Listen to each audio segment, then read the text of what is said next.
Good morning दोस्तों। आज देखते हैं ट्रांसफॉर्मर पार्ट 11।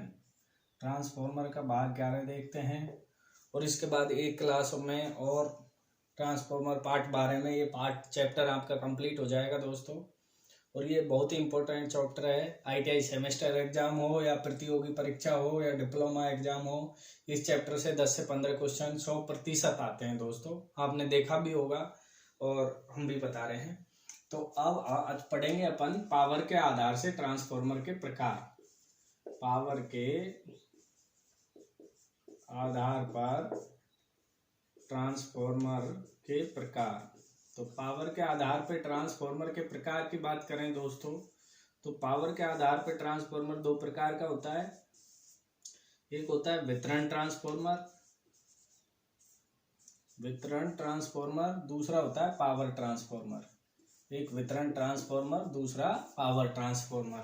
वितरण ट्रांसफॉर्मर जिससे अपन बिजली आपूर्ति करते हैं, जिसे अपन डिस्ट्रीब्यूशन कहते हैं, जिससे बिजली गली मोहल्ले कॉलोनी नुक्कड़ पे जो बिजली दी जाती है उसे अपन डिस्ट्रीब्यूशन या वितरण ट्रांसफॉर्मर कहते हैं दोस्तों। और पावर जो GSS के अंदर लगाया जाता है, मतलब जो पावर का प्रसारण में यूज लिया जाता है, प्रसारण या ट्रांसमिशन कहें, या पावर को फैलाने में जो यूज लिया जाता है, GSSO पे जो यूज लिए जाते हैं वो आते हैं पावर ट्रांसफॉर्मर। और ये कॉलोनी गली मोहल्ले में नुक्कड़ पे जो ट्रांसफॉर्मर यूज लिए जाते हैं उन्हें अपन कहते हैं वितरण ट्रांसफॉर्मर दोस्तों। ये जो ट्रांसफॉर्मर होते हैं वितरण, इनकी रेटिंग आपको पता है, इनकी रेटिंग क्या होती है? कम होती है। पावर ट्रांसफॉर्मर की जो रेटिंग की बात करें तो इसकी रेटिंग क्या होती है दोस्तों? अधिक होती है। पावर ट्रांसफॉर्मर की रेटिंग अधिक होती है, वितरण ट्रांसफॉर्मर की रेटिंग हमेशा क्या होती है दोस्तों? कम होती है। कनेक्शन की बात करें तो ये ट्रांसफॉर्मर डेल्टा स्टार में आते हैं, ये स्टार स्टार डेल्टा डेल्टा, वो स्टार डेल्टा में भी ये ट्रांसफॉर्मर अपने आते हैं। कौन से? पावर वाले ट्रांसफॉर्मर अपने डेल्टा स्टार में भी आते हैं और इन सब में आते हैं। अब बात करें हानियों की, तो हानियों की बात करें दोस्तों तो इसमें ताम्र हानि अधिक होती है। क्या होती है? क्योंकि इस पे लोड हमेशा रहता है, इसमें ताम्र हानि अधिक होती है। किसमें? वितरण ट्रांसफॉर्मर में हमेशा ताम्र हानि अधिक होती है और लोहे हानि क्या होती है? कम होती है। वितरण ट्रांसफॉर्मर में ताम्र हानि अधिक होती है, लोहे हानि कम होती है। जबकि पावर ट्रांसफॉर्मर की बात करें तो इसमें लोहे हानि अधिक होती है, लोहे हानि अधिक होती है, तो ताम्र हानि क्या होती है? कम होती है। ताम्र हानि क्या होती है? कम होती है। लोहे हानि अधिक होती है पावर में, ताम्र हानि क्या होती है दोस्तों? कम होती है। अब बात करें इसकी दक्षता की, या ये कहें तो वितरण ट्रांसफॉर्मर डिजाइन किया जाता है तो इसकी दक्षता हाफ लोड पर अधिकतम होती है। इसकी दक्षता अधिकतम कब होती है दोस्तों? वितरण ट्रांसफॉर्मर की दक्षता अधिकतम कब होती है? हाफ लोड पर या 50% लोड पर। 50% लोड पर। कई बार प्रतियोगी परीक्षाओं में पूछा जाता है कि डिस्ट्रीब्यूशन या वितरण ट्रांसफॉर्मर डिजाइन किए जाते हैं, तो इनको डिजाइन किसके लिए करते हैं? हाफ लोड के लिए डिजाइन किए जाते हैं, फुल लोड के लिए, हाफ लोड के लिए। तो जो वितरण ट्रांसफॉर्मर है ये डिजाइन होते हैं दोस्तों, हाफ लोड के लिए बनाए जाते हैं, डिजाइन किए जाते हैं। और इनकी अधिकतम दक्षता की बात करें दोस्तों, पावर ट्रांसफॉर्मर की अधिकतम दक्षता किस लोड पे होती है? तो इसकी जो अधिकतम दक्षता है वो फुल लोड पे होती है। किस पे होती है दोस्तों? फुल लोड पर, कहें तो 100% लोड पर। एक बार रेलवे ड्राइवर में क्वेश्चन में फुल लोड या 100% लोड नहीं था, उसमें ऑप्शन था near by full load, full load के पास। क्या था? फुल लोड के पास। एक बार ये रेलवे ड्राइवर ALP में पूछा गया था कि अधिकतम दक्षता पावर ट्रांसफॉर्मर की कहाँ होती है? फुल लोड के पास।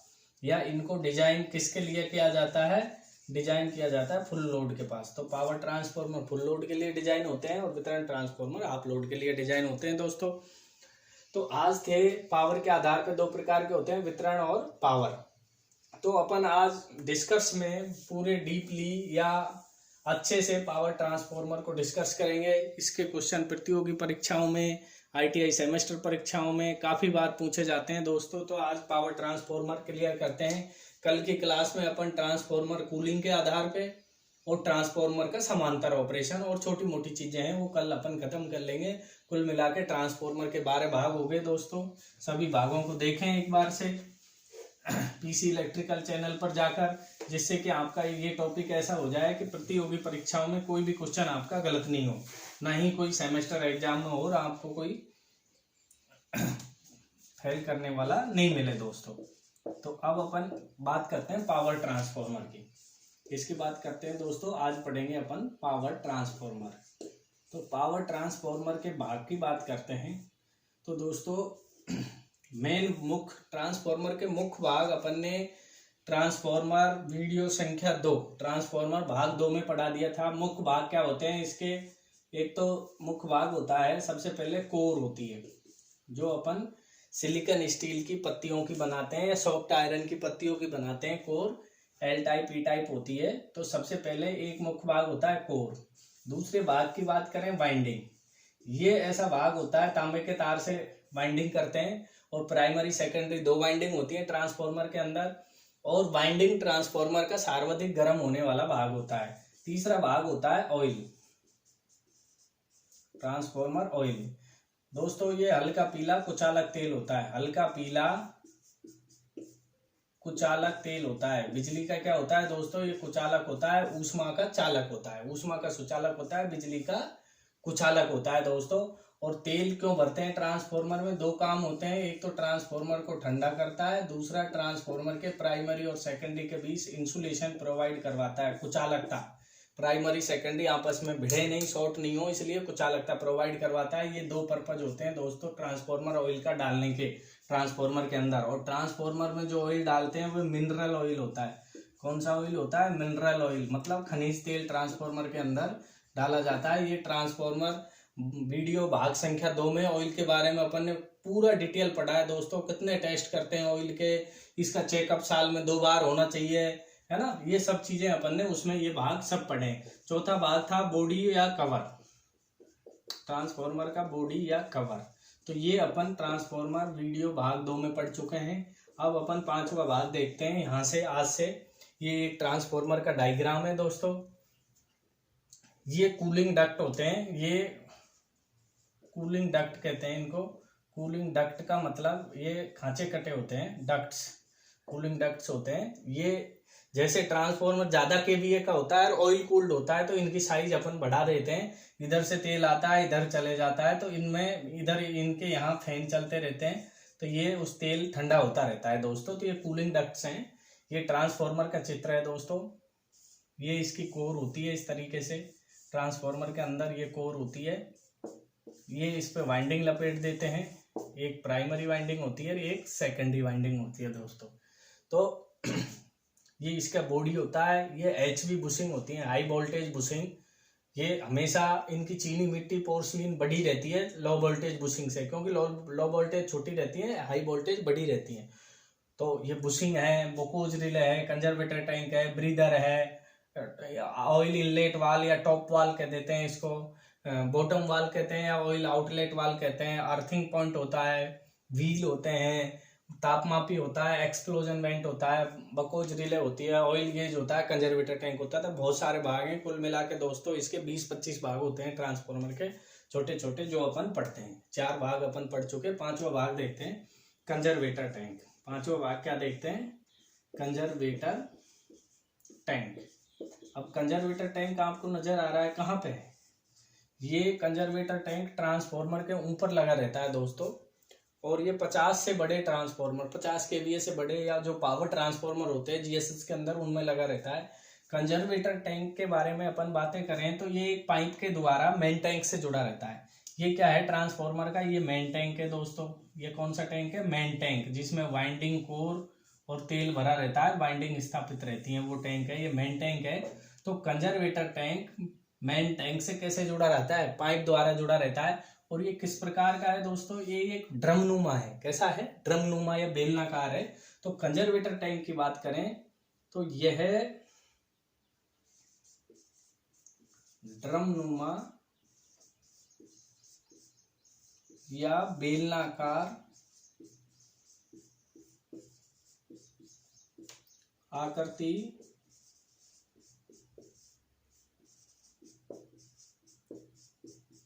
होता, बेलनाकार आकृति का होता है और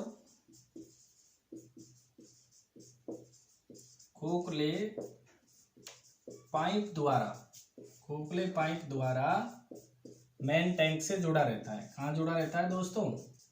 मेन टैंक से जुड़ा रहता है। मेन टैंक से जुड़ा रहता है। मेन टैंक से जुड़ा रहता है खोखले पाइप द्वारा। तो इसका क्या काम है? जैसे ट्रांसफॉर्मर का तेल सर्दियों में सुखड़ा, तो तेल जब सुखड़ता है तो तेल लेवल कम होता है, तो इसमें से तेल वापस मेन टैंक में आ जाता है। गर्मियों में तेल जब फैलता है तो तेल ज्यादा हो जाता है, तो तेल इसमें चला जाता है। अर्थात तेल के सकुड़न व तेल के प्रसारण के समय तेल को स्थान देना, इसका क्या काम है? तेल का जब सकुड़न हो रहा है या तेल का जब प्रसार हो रहा है तो उस समय तेल को स्थान देना। और दूसरा, अब स्थान देगा तो इससे क्या होगा? मेन टैंक में ऑयल लेवल बना रहता है। मेन टैंक में क्या बना रहता है? ऑयल लेवल बना रहता है। और इस पे एक ऑयल गेज लगा रहता है। इसके ऊपर ऑयल गेज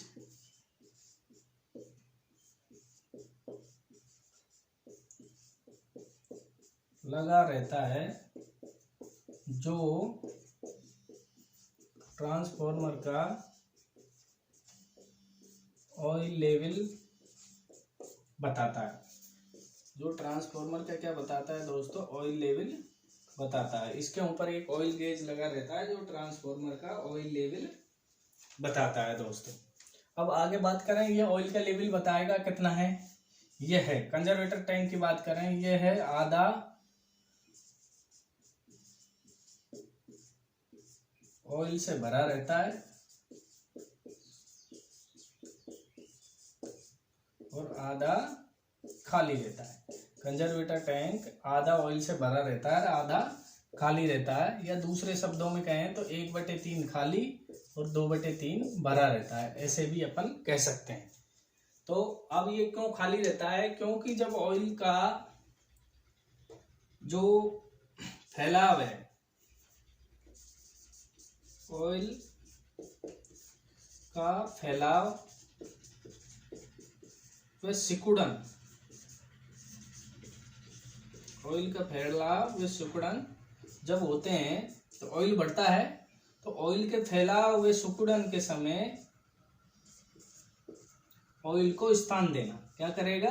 ऑयल को जगह देगा। ये खाली रहेगा तो जब ऑयल फैलेगी तो इसमें जाके ऊपर चली जाएगी, या जब लोड बढ़ेगा, ऑयल गर्म होगी तो इसमें जाके फैल जाएगी, और जब ऑयल लोड कम हुआ, ऑयल ठंडी हुई तो वापस ऑयल इसमें आ जाएगी। तो ऑयल का फैलाव और सिकुड़न को क्या देता है? ये स्थान देता है, एक काम। तो दूसरा काम क्या होता है कंजर्वेटर टैंक का दोस्तों? मेन टैंक में ऑयल लेवल बनाए रखना। दूसरा काम क्या है? मेन टैंक में ऑयल लेवल बनाए रखना भी कंजर्वेटर टैंक का काम होता है। दूसरा काम क्या है और कंजर्वेटर टैंक का? मेन टैंक में ऑयल लेवल बनाए रखना। मेन टैंक में ऑयल लेवल बनाए रखना। मेन टैंक में ऑयल लेवल बनाए रखना भी कंजर्वेटर टैंक का कार्य होता है दोस्तों। अब देखो, ये खोखले पाइप द्वारा मेन टैंक से जुड़ रहा है और बकोज रिले भी कंजर्वेटर टैंक और मेन टैंक के बीच में इस पाइप पे लगी रहती है, और ब्रीदर है ये भी एक पाइप के द्वारा कंजर्वेटर टैंक से ही जुड़ा रहता है। तो कंजर्वेटर टैंक का काम क्या हुआ दोस्तों?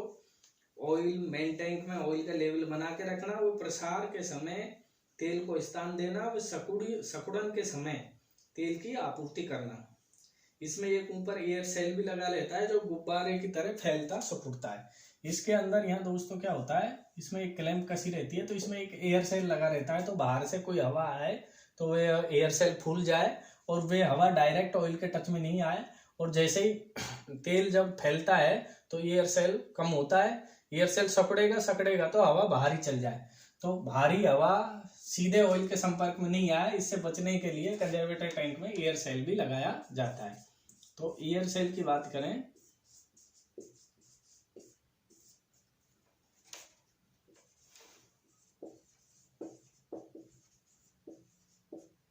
ट्यूबनुमा वस्तु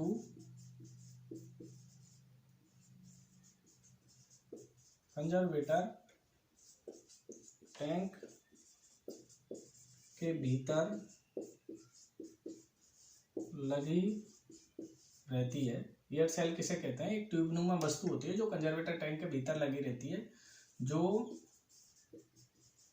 बाहरी वायु को ऑयल संपर्क से बचाती है। ऑयल संपर्क से या बाहरी वायु से ऑयल संपर्क बचाती है। बाहरी वायु ऑयल से संपर्क नहीं हो, इस कारण के लिए एयर सेल इस पे लगाया जाता है। तो दोस्तों ये था कंजर्वेटर टैंक। कंजर्वेटर टैंक के बारे में कोई भी क्वेश्चन पूछा जाए तो कंजर्वेटर टैंक एक ड्रमनुमा या बेलनाकार आकृति का एक टैंक होता है जो आधा ऑयल से भरा रहता है, आधा खाली रहता है, या 2/3 भरा रहता है, 1/3 खाली रहता है। ये खोखले पाइप द्वारा मेन टैंक से जुड़ा रहता है। मेन टैंक में जब लोड बढ़ता है तो तेल फैलता है, गर्म होता है, और तेल फैलता है तो गर्म होता है, तो तेल बढ़ेगा तो वो तेल इसमें जाके रुक जाएगा। यहाँ इसमें स्थान है तो वहां पे चला जाएगा। जब लोड कम होता है सर्दियों में तो ट्रांसफॉर्मर का तेल गाढ़ा होगा तो तेल कम होगा, उस समय जो ये आधा भरा हुआ है वो तेल इसमें आ जाएगा, जिससे कि मेन टैंक का ऑयल लेवल बना रहे, वाइंडिंग डूबी रहे। तो मेन टैंक में ऑयल लेवल मेंटेन करना इसका काम होता है। दूसरा काम होता है जब ऑयल का फैलाव या सकुड़न होता है, तेल का प्रसार होता है, फैलाव होता है या सकुड़न होता है, उस समय मेन टैंक में ऑयल को स्थान देना। ऑयल इधर जाएगा फैलाव के समय, सकुड़ के समय इधर आएगा, तो उसको स्थान देना भी कंजर्वेटर टैंक का कार्य होता है दोस्तों। तो ये था ट्रांसफॉर्मर का 5वां भाग कंजर्वेटर टैंक। अब छठे भाग की अपन बात करें दोस्तों, 6 भाग है। ब्रीदर ले लें, जैसे एक एक ले लेते हैं।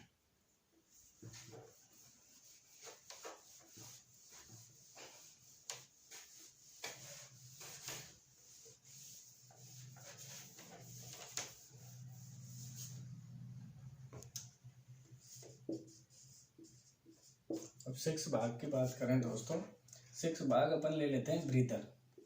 छठा भाग है ब्रीदर। ब्रीदर क्या होता है? ब्रीदर एक कांच का पात्र होता है दोस्तों, और ये खोखली नली द्वारा किससे जुड़ा रहता है?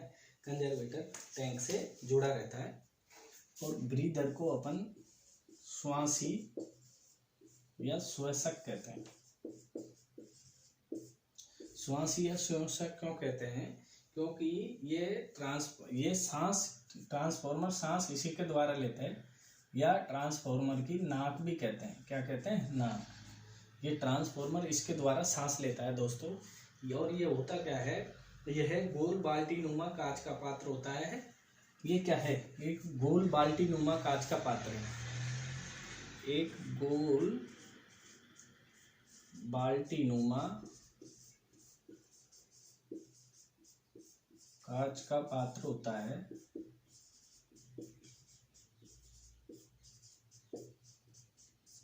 गोल बाल्टी नुमा कांच का पात्र होता है, जो खोखले पाइप द्वारा कंजर्वेटर टैंक से जुड़ा रहता है। जो खोखले पाइप द्वारा किससे जुड़ा रहता है दोस्तों? कंजर्वेटर टैंक से जुड़ा रहता है।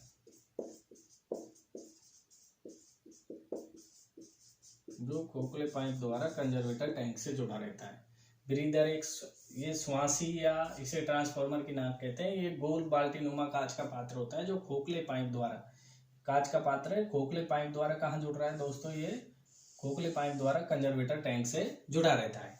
तो इसका कार्य क्या है, इसकी अपन बात कर लेते हैं दोस्तों।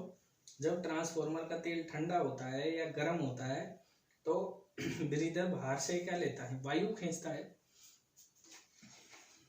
जैसे लोड कम होगा, लोड कम होता है दोस्तों तो तेल ठंडा होता है, और तेल जब ठंडा होता है तो बाहर से वायु खींचता है। बाहर से वायु खींचता है, तो बाहर से वायु खींचता है तेल, तो वायु कहाँ से जाएगी? इसके द्वारा जाती है दोस्तों। इसके द्वारा कहाँ जाती है? वायु जाती है। और इसके अंदर जो ये धातु भरी रहती है, इसके अंदर जो ये धातु भरी रहती है, ये इसे कहते हैं सिलिका जेल दोस्तों। क्या कहते हैं? सिलिका जेल कहते हैं। क्या कहते हैं? सिलिका जेल कहते हैं। इसका क्या काम है ये भी बात करते हैं। ठीक है, जब लोड कम होता है, तेल ठंडा होता है, जिससे बाहर से वायु जाती है, जब बाहर से वायु खींचता है ट्रांसफॉर्मर, तो वायु की नमी को सोखने के लिए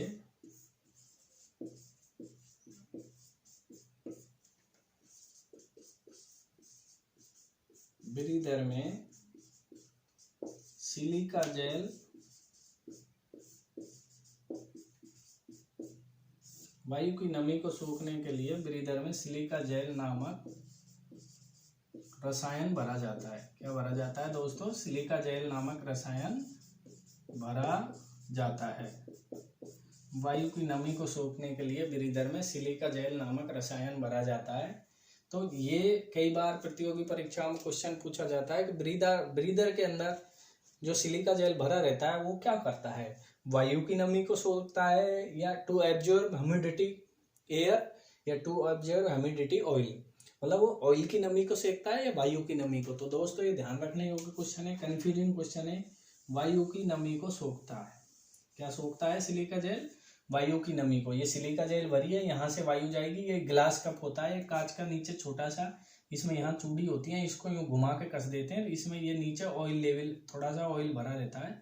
ये जो इसका निचला हिस्सा है ऑयल में डूबा रहता है। तो तेल जाए तो पहले ऑयल के टच में आए, यहाँ से गैस ले, ये हवा जाए, तो जब हवा जाएगी पहले ऑयल में जाएगी, ऑयल में होके इसमें जाएगी, तो ऑयल में से निकल के फिर इसमें जाएगी। फिर ये सिलिका जेल उसको दोबारा से, कोई नमी है, ह्यूमिडिटी है, तो ये सिलिका जेल उस हवा की ह्यूमिडिटी या नमी को सोख के फिर कंजर्वेटर टैंक में भेजता है, या मेन टैंक में, ट्रांसफॉर्मर के में भेजता है।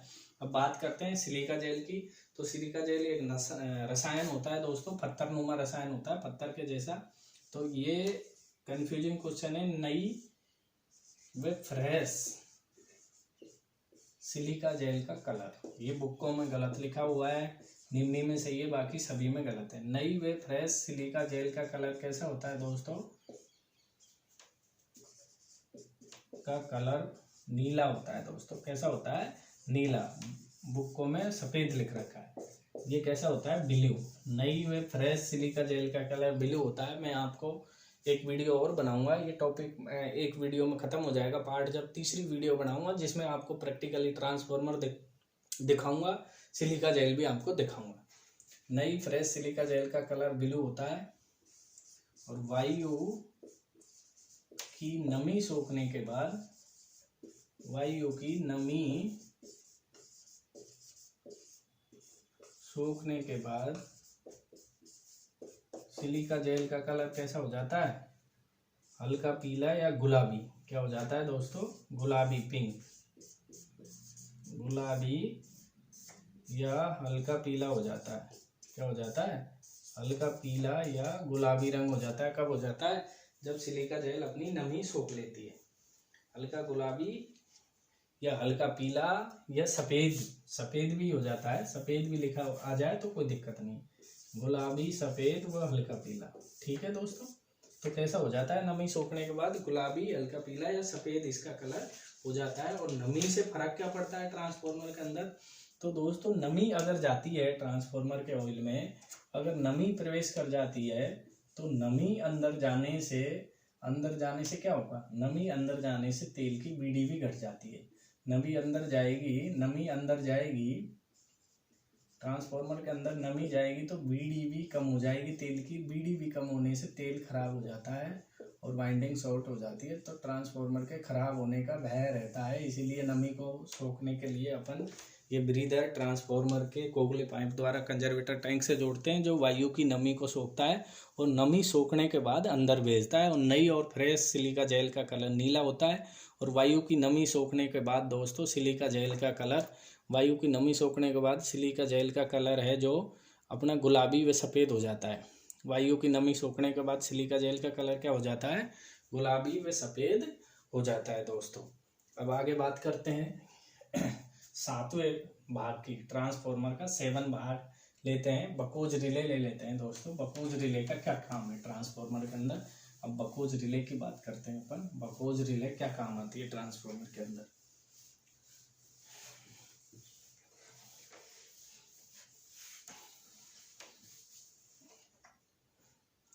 देखते हैं 7 भाग से कहते हैं बकोल्स रिले। बकोल्स रिले भी कह देते हैं, बकोज रिले भी कह देते हैं।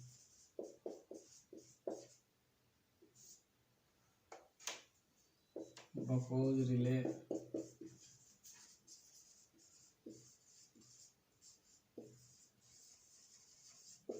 बकोज रिले। तो दोस्तों बकोज रिले का क्या काम होता है और ये कहाँ लगी होती है, इसके बारे में अपन डिस्कस करते हैं। इसका भी कई बार क्वेश्चन पूछा जाता है दोस्तों। और ये कैसी रिले होती है, प्रेशर रिले होती है या कैसी रिले होती है, ये सब अपन डिस्कस करते हैं दोस्तों। तो पहले तो आप ये देखो बकोज रिले कहाँ पे लगी रहती है। तो दोस्तों ये मेन टैंक है, ये मेन टैंक है, इसमें ऑयल भरा रहता है। और ये कंजर्वेटर टैंक है। और मेन टैंक कंजर्वेटर टैंक से खोखले पाइप के द्वारा जुड़ा रहता है।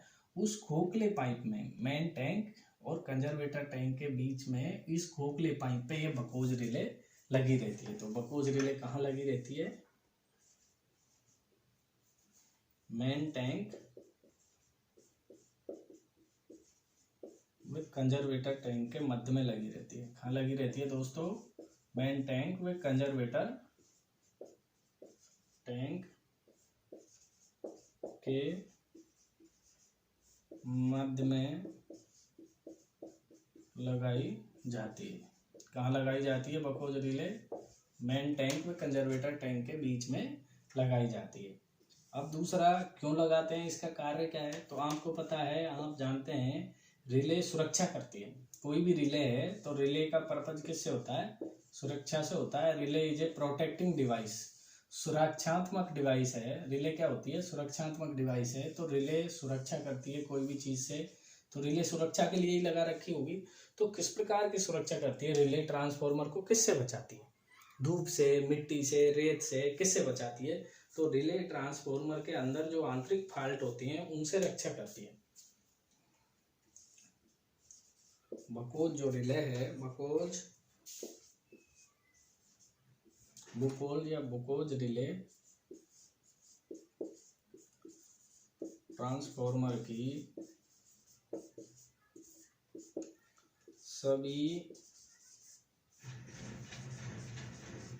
सभी आंतरिक फॉल्टों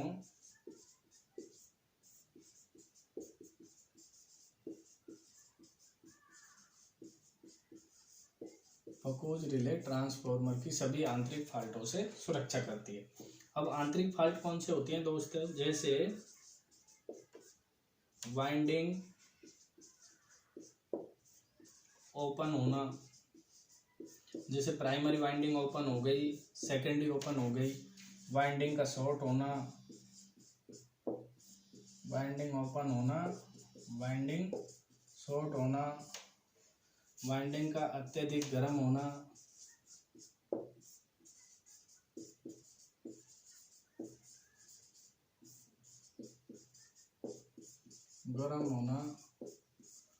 आदि से ट्रांसफार्मर की सुरक्षा करती है।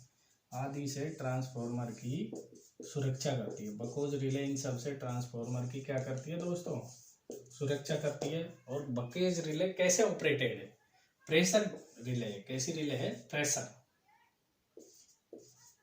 प्रेशर ही ऑपरेटेड है।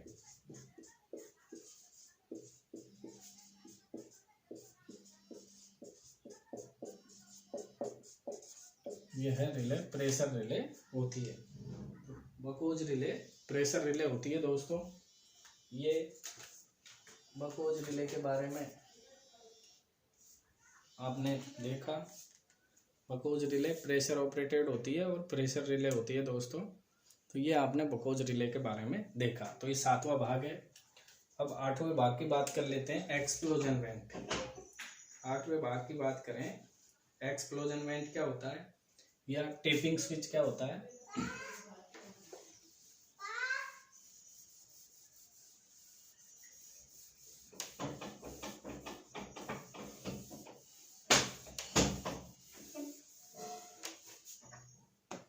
अब इसकी बात कर लेते हैं दोस्तों।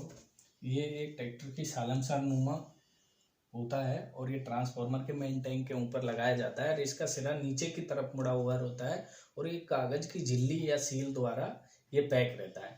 तो जब ट्रांसफार्मर के अंदर गैसें क्रिएट होती हैं, ट्रांसफार्मर अत्यधिक लोड पे है तो ट्रांसफार्मर के अंदर गैसें डेवलप हो जाती हैं, एक प्रेशर डेवलप हो जाता है। तो वो प्रेशर इस गैस की ये जो रबड़ की सील है इसके द्वारा रिलीज होता है। अगर वो प्रेशर नहीं निकले तो ट्रांसफार्मर के फटने का भय रहता है दोस्तों। तो एक तरीके से प्रेशर रिलीज वाल्व भी होता है। ये प्रेशर को रिलीज करने के लिए अपन एक्सप्लोजन वेंट लगाते हैं और इसका मुंह नीचे की तरफ इसलिए रहता है कि बरसात के दिनों में नमी वगैरह नहीं जाए, इसलिए इसका मुंह के इधर रहता है, नीचे की तरफ रहता है। तो दोस्तों अपन बात करें 8 या 9 भाग है ट्रांसफार्मर का। एक्सप्लोजन वेंट क्या है? एक्सप्लोजन वेंट हिंदी में लिख देता हूँ, एक्सप्लोजन वेंट। अब एक्सप्लोजन वेंट की बात करें तो एक्सप्लोजन वेंट का क्या कार्य है, मैंने जैसा कि आपको अभी बताया, यह कहाँ लगा रहता है? मेन टैंक के ऊपर लगा रहता है। यह मेन टैंक के ऊपर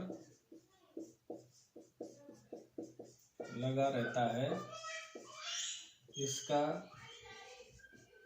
मुंह नीचे की तरफ मुड़ा रहता है। इसका मुंह किधर मुड़ा रहता है दोस्तों? नीचे की तरफ मुड़ा रहता है। जब ट्रांसफार्मर में दबाव बढ़ता है तो इसके द्वारा प्रेशर गैस रिलीज होती है, इसमें यह कागज की झिल्ली द्वारा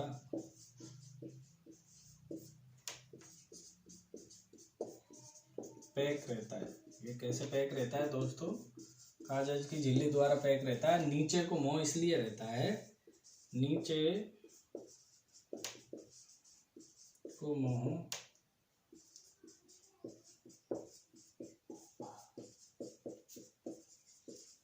नमी अंदर नहीं जाए, नमी अंदर नहीं जाए। इसका मुंह नीचे को बस इसीलिए रहता है कि नमी अंदर नहीं जाए, इसलिए इसका मुंह अपन नीचे की तरफ लगते हैं। और जब ट्रांसफार्मर के अंदर हैवी प्रेशर डेवलप होता है तो ये कागज की झिल्ली फट जाती है, प्रेशर रिलीज हो जाता है दोस्तों। अब अगले भाग की बात करें तो टैप चेंजर या बुशिंग, अगला भाग ट्रांसफार्मर के अगले भाग की बात करें तो दोस्तों 9 भाग होता है ट्रांसफार्मर का बुशिंग। तो आपको पता है बुशिंग क्या काम आती है?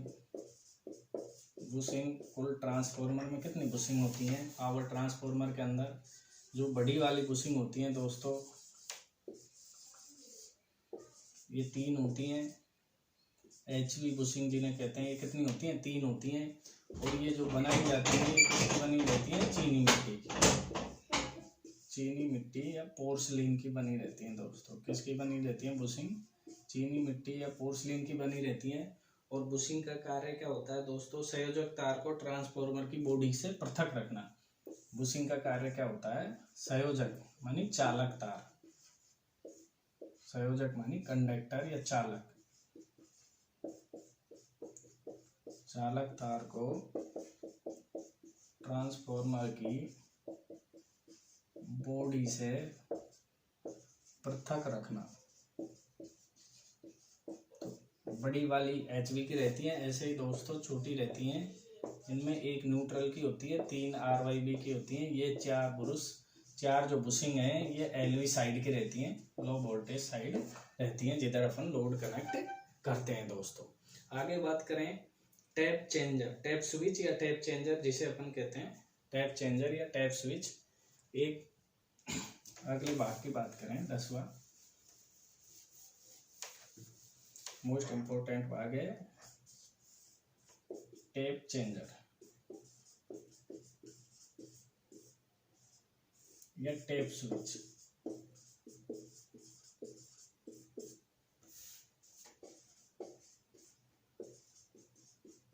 यह भाग मेन टैंक से जुड़ा रहता है, वह कंजर्वेटर टैंक के नीचे लगी रहती है। टैंक के नीचे लगा रहता है। टेप चेंजर कहाँ लगा रहता है? कंजर्वेटर टैंक के नीचे लगा रहता है और मेन टैंक से जुड़ा रहता है। टेप चेंजर ट्रांसफॉर्मर की टेप को बदलना अर्थात एलवी का वोल्टेज मेंटेन करने का इसका कार्य होता है। टेप चेंजर दो प्रकार के आते हैं, OFTC, ONTC।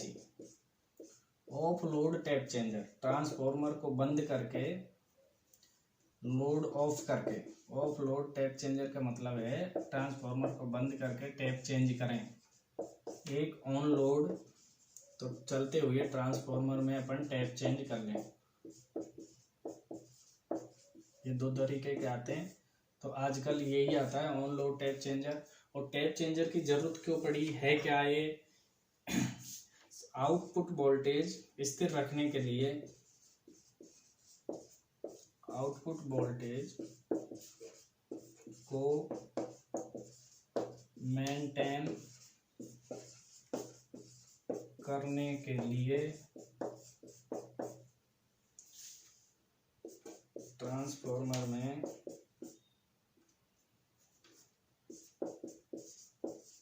टैपिंग करते हैं, जो HV से जुड़ी रहती हैं, वह LV का वोल्टेज मेंटेन करती हैं। LV का वोल्टेज मेंटेन करती हैं। दोस्तों टेप जो रहती हैं ये HV साइड जुड़ी रहती है और वोल्टेज मेंटेन किसका करती हैं? LV का करती हैं। और टेपिंग स्विच को, टेप को कम अधिक करके टेपिंग स्विच से या टेप चेंजर से अपन इसको कम अधिक कर लेते हैं। इसे ही अपन टैप चेंजर कहते हैं। इससे अपन टेप को कम अधिक करके अपन वोल्टेज मेंटेन कर लेते हैं। क्या कर लेते हैं? वोल्टेज, सेकेंडरी का वोल्टेज मेंटेन कर लेते हैं। इसे टैपिंग स्विच या टैप चेंजर भी अपन कहते हैं। टैप चेंजर इसी का मतलब है टेप कम अधिक करके अपन और सेकेंडरी का वोल्टेज मेंटेन कर लेते हैं। HV से ये जुड़ी रहती है, LV का वोल्टेज मेंटेन करती है। और दोस्तों जो टेप की कुल संख्या रहती है, टेप जो अपनी कुल टेप रहती हैं किसी ट्रांसफॉर्मर में 0 से 20 तक रहती हैं। 1 2 3 4 ऐसे अपन टेप बढ़ाकर सेकेंडरी का वोल्टेज मेंटेन कर सकते हैं दोस्तों। तो ये था अपना 10 भाग। 11 भाग की बात करें तो अपना होता है ट्रांसफॉर्मर के 11वें भाग की बात करें दोस्तों तो ऑयल इनलेट वाल्व। कौन सा है? Oil inlet valve. इसे टॉप वाल्व भी कहते हैं। क्या कहते हैं? Top valve. टॉप वाल्व क्यों कहते हैं? ये टॉप में लगा रहता है, इसलिए यह है ट्रांसफॉर्मर में ऑयल भरने के काम आता है। क्या काम आता है? ऑयल भरने के काम आता है, या टेस्टिंग सैंपल, ऑयल सैंपल लेने के काम भी आता है। ऑयल सैंपल लेने के काम। ऑयल, ट्रांसफॉर्मर के ऑयल को साल में 2 बार चेक कराते हैं तो लेने के काम भी आ जाता है। दूसरा 12वां होता है oil outlet valve.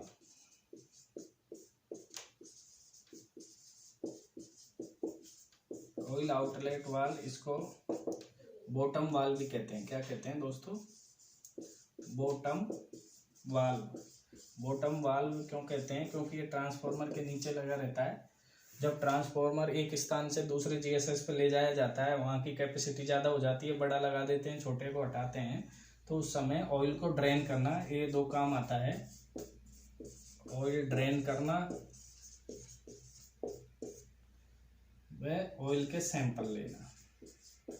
Oil sample, sample मानी परीक्षण के लिए थोड़ा सा ऑयल निकालते हैं, उसे ऑयल सैंपल कहते हैं। ऑयल सैंपल लेना और ऑयल ड्रेन करना, दो काम ऑयल आउटलेट वाल्व अपना करता है। एक अर्थिंग पॉइंट होता है जिससे ट्रांसफार्मर की अर्थिंग करते हैं। अर्थिंग पॉइंट नीचे रहता है जिसे ट्रांसफार्मर की अर्थिंग करते हैं। अर्थिंग करते हैं न्यूट्रल की, और ट्रांसफार्मर की अर्थिंग करते हैं जिससे करंट नहीं आए, बॉडी में करंट नहीं आए, बॉडी करंट से रहित रहे। ठीक है। उसके बाद ये कूलिंग डक्ट्स होते हैं, इनमें ट्रांसफार्मर का तेल ऊपर से आता रहता है और नीचे की तरफ मेन टैंक में जाता रहता है, जिससे कि ऑयल ठंडा होता रहता है। इनके सामने पंखे लगे रहते हैं जो ट्रांसफार्मर को ठंडा रखते हैं। और 16वें भाग की बात करें तो ये व्हील होते हैं जो ट्रांसफार्मर को थोड़ा बहुत एडजस्टमेंट करने के लिए इधर उधर खिसका सकते हैं, ये पहिए होते हैं दोस्तों। और उसके बाद अपन फैन की बात करें तो ये यहाँ पे फैन लगाए जाते हैं, जो ट्रांसफार्मर का 17वां भाग है फैन। ये कूलिंग फैन होते हैं। जैसे ट्रांसफार्मर का टेम्परेचर 54 डिग्री 52 डिग्री से अबव जाता है तो ये फैन ऑटोमेटिक चल जाते हैं, ट्रांसफार्मर को कूल करते हैं। इन डक्ट्स में हवा देते हैं, डक्ट में तेल ऊपर नीचे होता रहता है, ठंडा हो जाता है। उसके बाद है तापमापी। तापमापी में 3 मीटर लगे रहते हैं दोस्तों। ऑयल टेम्परेचर इंडिकेटर जो ऑयल का तापमान बताते हैं। दूसरा वाइंडिंग टेम्परेचर इंडिकेटर होता है, उसमें 2 मीटर होते हैं, HV और LV। HV वाला HV वाइंडिंग का ताप बताएगा, LV वाला LV वाइंडिंग का ताप बताता है। तो इस प्रकार दोस्तों ये ट्रांसफार्मर के 20 भाग होते हैं, 20 से 22 भाग होते हैं। तो ये वीडियो बहुत लंबी हो गई है, जो आज के लिए इतना ही। Thank you. कल की वीडियो में इस टॉपिक को ख़त्म कर देंगे दोस्तों। अपने दोस्तों को वीडियो को शेयर व सब्सक्राइब जरूर करवाएं। आज के लिए धन्यवाद। Thank you.